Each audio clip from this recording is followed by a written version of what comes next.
Mr. Toastmaster, fellow Toastmasters, honored guests. The first time that I got in front of a group of people to do an evaluation, I was terrified. Honestly, what do I, with 3 speeches under my belt, have to contribute to someone who's got 6 or 10 or dozens of speeches? Equally a concern, how am I going to talk for 2 to 3 minutes about a speech that was only 5 minutes long in the first place? Well, 2.5 years later, evaluations are my #1 favorite thing about Toastmasters. I love to evaluate, I love to have my speeches evaluated, I love to hear the evaluations of other people. And it's a role I take as often as I possibly can. I'm here today to talk to you about how to give an effective evaluation, whether you're doing that here, in the club, or at the evaluation contest, which is coming up in the next few weeks. The first thing I want to do, though, is to say, if you are giving an evaluation, it does not matter how much experience you have, or how much experience the speaker had. If you have contributions, if you see something that they could do better, they want to hear it. So I'm not even going to talk about that. Let's just assume that your opinion is valuable. And I'm going to move to the technical aspects of it. How do you do an evaluation, effective evaluation? The thing to remember is an evaluation has 4 parts. First, an introduction, the strengths of the speech, the opportunities, and finally, the summary. The introduction, you thank the speaker.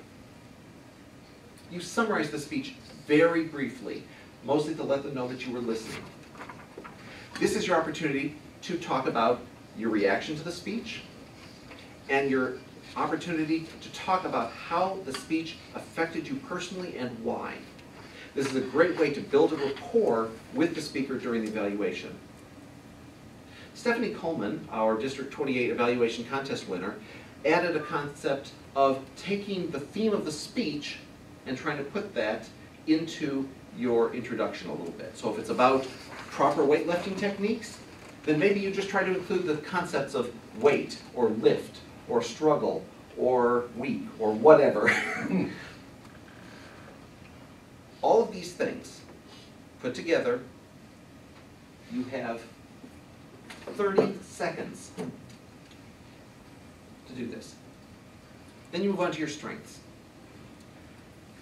For the strengths, I have 2 pieces of advice. The first of which is, you have a manual that you've been going over the comments. For purposes of your evaluation in front of the group, throw it out. Because you've already written your comments and your notes there. There's no reason to just go through the document, because they've already heard that. Bring some additional contributions to standing up here to give an evaluation. The second thing is that the human brain can only retain so many things. So don't give a litany of all the things you liked. Pick 2 or 3 things and develop them. Explain why they were strengths. Are they opportunities to bring forward into new speeches? Are they things that the speaker may not even be aware of that they're doing? 2 to 3 things. You have 60 seconds to talk about those things. That gives you 20 seconds for each strength. Now you move on to the opportunities. Opportunities have a risk because you could hurt someone's feelings, and that is not what you want to do. That will destroy the evaluation. You need to remember the first rule is that you are not evaluating the person.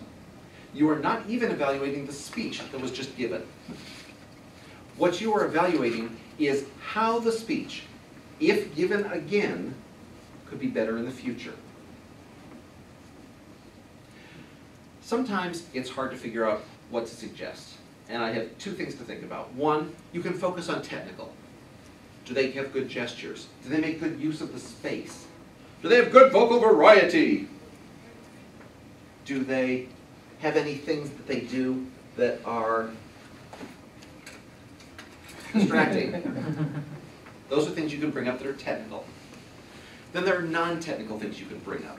How does the speaker interact with the audience? Do they get the connection that they were clearly looking for? Does the message come out effectively in their speech? Could it be reprioritized in some way to be more effective?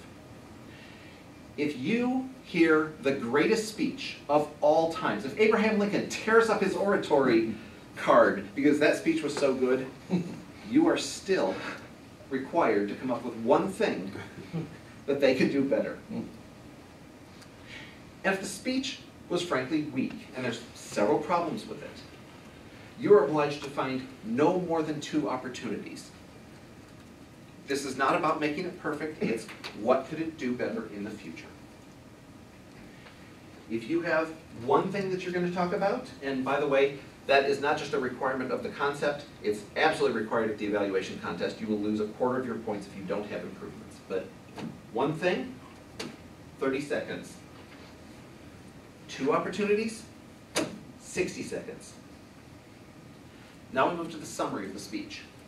The summary is your opportunity to bring everything back together, thank the speaker a second time. But now you need to give them encouragement, and you need to give them a call to action. Give them something that will encourage them to come back and take that speech and make it more valuable. Maybe that is to take what they talked about in the speech, live it, and bring it back to a new speech. The comment I should have made at the last evaluation speech was, this speech is too important to just give it at Toastmasters. It needs to be given everywhere. Take that summary. You have 30 seconds. You are now at 3 minutes. Your speech is complete, and so is mine. Mr. Toastmaster.